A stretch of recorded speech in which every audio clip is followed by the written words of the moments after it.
Γεια σας φίλες και φίλοι, καλώς ήρθατε σε ένα ακόμα βίντεο. Ένα ακόμα βίντεο το οποίο είναι unboxing, το Black Ops 2, από ό,τι βλέπετε. Το παιχνίδι έχει ανοιχτεί. Βλέπετε εδώ πέρα, να του ρίξουμε μια ματιά του κουτιού. Έχει campaign, multiplayer και zombies.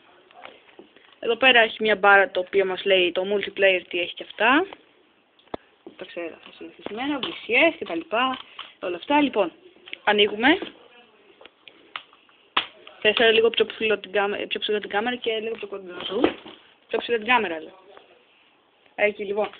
Εδώ πέρα βλέπετε η δισκέτα, το CD τέλος πάντων. Εδώ πέρα το manual. Πάμε να δούμε λίγο να δούμε ματιά στο manual. Το manual είναι ασπρόμαυρο και έχει περίπου 5 σελίδες. Είναι απλό manual. Εδώ η κάμερα. Εδώ πέρα είναι ένας κωδικός, ο οποίος είναι ένα extra map, αν και τον έχω, βασικά δεν ξέρω αν τον έχω βάλει, δεν θυμάμαι. Εδώ πέρα έχει κάμερα, εκεί. Λοιπόν, βλέπετε εδώ πέρα, το εδώ πέρα είναι ο κωδικός που το κρύβω. Είναι για extra map, είναι ωραίο αυτό το map, πολύ, μου αρέσει.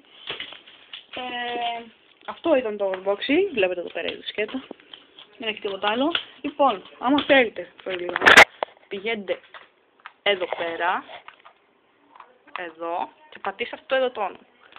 Και θα μου κάνετε έτοιμα φιλίας και άντι τέλος πάντων, και θα σας δεχθώ και θα παίξουμε Black Ops 2. Παίζω και Minecraft, το οποίο το Minecraft το έχω το έχω αγοράσει στο Play Store. Minecraft. Λοιπόν, αυτά. Όποιος θέλει να μου κάνει άντι να παίξουμε, και τα λέμε σε επόμενο βίντεο.